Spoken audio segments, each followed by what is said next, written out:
Hello friends, welcome to our channel கதைக்கிப்பும் வாங்க. இன்னைக்கு நான் பேசவிருக்கிற புத்தகம் இந்தியாவுடைய முன்னாள் ஜனாதிபதி, மகத்தான விஞ்ஞானி, உற்சாகமூட்டும் கருத்தாளர் மற்றும் இளைஞர்களுக்கு பிடித்தமான தலைவர் டாக்டர் ஏபிஜே அப்துல் கலாம் அவர்கள் எழுதிய விங்ஸ் ஆஃப் ஃபயர் என்ற புத்தகத்தை பத்தி தான்.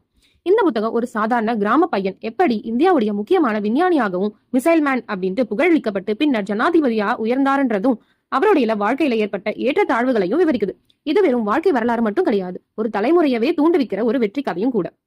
அப்துல் கலாம் அவர்கள் 1931 ராமேஸ்வரத்துல பிறந்தார். பள்ளியில சாதாரண மாணவரா இருந்தாலும் கல்வி மீது தீராத ஆர்வம் கொண்டு இருக்கிறாரு.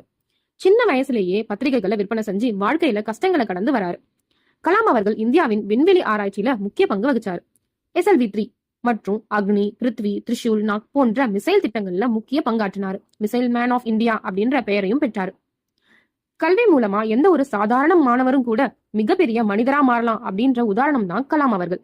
தோல்விகளை கடந்து செல்லும் விதம், கண்ணியமான வாழ்க்கை நடத்தும் பாணி போன்றவை இந்த நூல்ல நம்மள ஈர்க்கிற விஷயங்கள். சின்ன கனவுகள் மட்டும் கனவாகாது, வாழ்க்கையில பெரிய பெரிய கனவுகளை கண்டு அதை நனவாக்க நம்ம உழைக்கணும். தோல்வி என்பது முடிவே கிடையாது, ஒவ்வொரு தோல்வியும் புதிய அறிவை நமக்கு கொடுக்குது. கடின உழைப்பே நம்மள உயர்த்துது. எந்த ஒரு சூழ்நிலையிலையும் விடாமுயற்சியோட செயல்படணும். தன்னம்பிக்கை மற்றும் நேர்மையான முயற்சியே வெற்றிக்கான காரியம். இதெல்லாம் இந்த புத்தகத்துல இருந்து நாம முக்கியமா பெற வேண்டிய பாடங்கள்.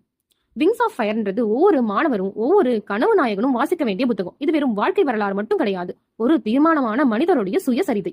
அப்துல் கலாம் அவர்களுடைய வாழ்க்கை நமக்கு ஒரு பாடமாகவும் நம்மள முன்னேற்ற ஒரு சக்தியாகவும் இருக்குது. உங்களோட கனவுகளை நீங்க நம்புங்க, நாளை அது உங்களை நம்பும் அப்படின்னு அப்துல் கலாம் அவர்கள் சொல்றாரு.